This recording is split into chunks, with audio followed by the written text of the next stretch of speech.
దర్శకుడు వివేక్ అగ్నిహోత్రి మీకు గుర్తున్నారు కదా. కాశ్మీరీ ఫైల్స్ తీసిన ఆయన ఆయన చాలా సంతోషపడ్డాడండి. ఎందుకంటారా, బీజేపీ బెంగాల్లో ఇంత పెద్ద విజయాన్ని సాధించినందుకు, ముఖ్యంగా దీది మమతా బెనర్జీని ఓడించినందుకు. నిజంగా అందరూ కూడా పండగలు చేసుకుంటున్నారు ప్రతి చోట కూడా. ఎందుకంటే అంత అట్రాసిటీస్ ఆవిడ పరిపాలనలో. ఆవిడ అసలు హిందువుల్ని బతకనివ్వలేదు, మనందరికీ తెలుసు.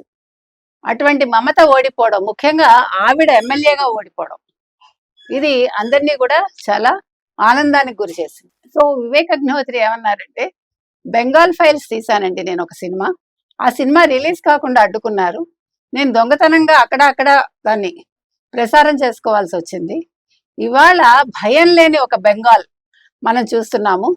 సో ప్రజలు ప్రశాంతంగా, ఆనందంగా, శాంతియుతంగా బెంగాల్లో బతకగలరు. సో ఆయన బెంగాల్ ఫైల్స్ కూడా ఇప్పుడు విడుదల చేసే అవకాశం ఉంది. మొత్తం మీద ఆయన బీజేపీని అభినందించారు. ముఖ్యంగా మోదీ, అమిత్ షా ప్రణాళికలు ఏవైతే ఉన్నాయో.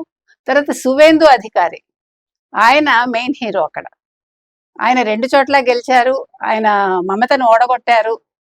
నిజమైన హీరో ఎవరంటే సువేందు అధికారి. వాళ్ళ పశ్చిమ బెంగాల్ ఎన్నికల్లో బీజేపీ ఈ విజయాన్ని సాధించడంలో ముఖ్య కారకుడు.